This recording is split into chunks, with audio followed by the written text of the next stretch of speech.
Well, it's a big show. Big show today.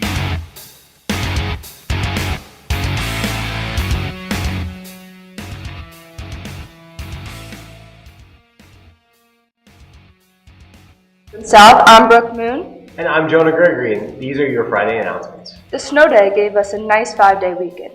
Next week will bring warmer weather.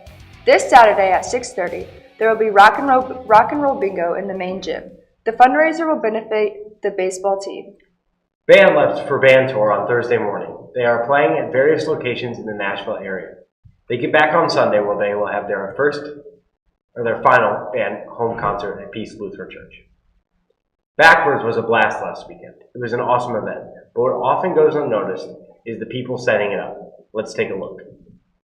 Stuco threw their annual Backwards dance. This year, it was themed after the city of St. Louis. Let's look at all the hard work Stuco put in behind the scenes to make the dance great for the student body.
Thanks to Stuco for all your long hours of hard work. Backwards was an amazing night for all that attended. Some students outside of Stuco also spend hours designing their own projects, such as Annie Simmons. We spent some time with Annie to discuss her passion for fashion. Hello, my name is Annie Simmons, and I am a sophomore in high school. I would describe runway fashion as a very versatile place. There are many different designers and shapes and textures, and it's a very cool place. The best thing about fashion is that you can express your inner self outwards, so people can see who you really are on the outside though. When I was little, my parents got me a little fashion thing where there was a girl and there was different tops and bottoms and dresses that you could put on her, and that definitely sparked a spark in me to keep on going. One of my favorite designers is Oscar de la Renta. His works are so extremely beautiful. The shapes are amazing and their beading is really intricate and gorgeous. I self-taught myself on how to sew with a sewing machine just by using YouTube, and I have done a class at the Missouri Thespians Conference on costume making, and that was really great. And I would love to go to a fashion school in the future where I can learn even more about the fashion industry. I would love to costume a piece for the Met Gala. I think that would be very special and unique, and I think that would be a great opportunity. The fashion industry can sometimes get toxic in body image, and I would love to help create inclusivity with all sizes. Wow, Annie, keep up that hard work. We're excited to see your future products on the red carpet. Now, for all things sports, we go to Ben for Radicast. Auburn's gonna win the football game. He ran the missed field goal back. Pat Maroon just put the city on his shoulders.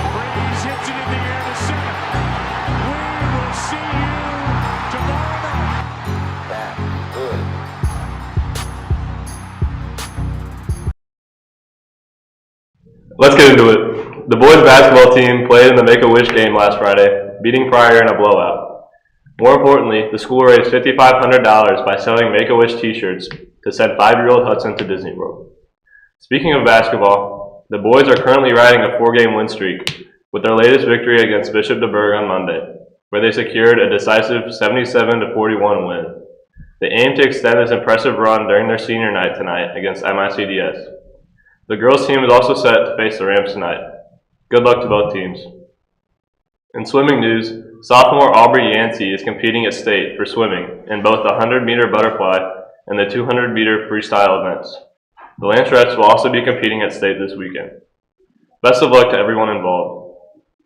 In St. Louis sports, excitement builds as the St. Louis City SC prepares for their home opener tomorrow against the Colorado Rapids. This match marks the beginning of their 2025 MLS season at the newly named Energizer Park, with kickoff scheduled for 7:30 p.m. On another note, Wednesday night we saw Mizzou upset over number 4 ranked Alabama, winning 110-98. They look to keep their momentum going as they face Arkansas tomorrow. In national news, the Four Nations Face-Off tournament ended with an exciting finish last night as Connor McDavid scored an overtime goal, leading Canada to a thrilling victory and first place in the tournament. Congrats to Binner and Parayko on the win. In the NBA, Victor Wembanyama, the promising 21-year-old center for the San Antonio Spurs, has been sidelined for the remainder of the season due to a serious medical condition. He was diagnosed with deep vein thrombosis in his right shoulder, a potentially life-threatening condition characterized by blood clots. This injury is particularly impactful as Wembanyama was considered a frontrunner for the Defensive Player of the Year award prior to his diagnosis. That's it for this week's Rowdycast. We'll see you tomorrow week.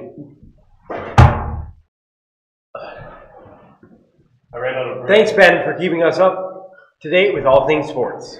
Finally, we have Michael with your Week in 60.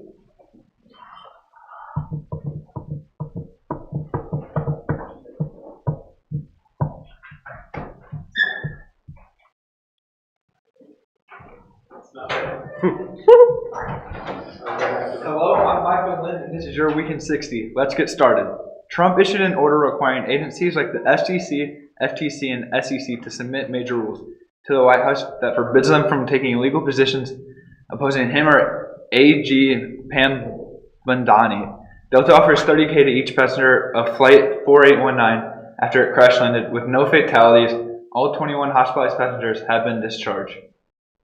Daniel Craig praised Bond producers Michael G. Wilson and Barbara Broccoli after Amazon MGM Studios took control, hinting at possible future projects.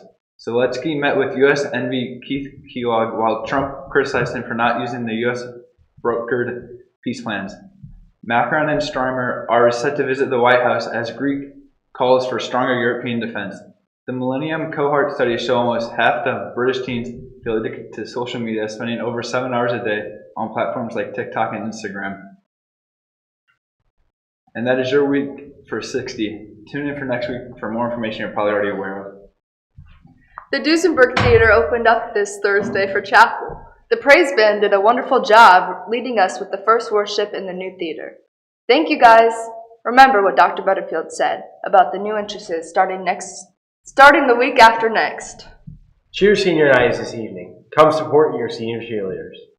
The Lancerettes Senior Night has been moved to February 25th. Their state competition is this Saturday at Family Arena. Solos are being performed today by Alec Cadetter and Maria Germanico at Francis Howell North. That's it for your announcements. Don't have a so-so day. Have a LuSo day. Well, it's a big show. Big show today.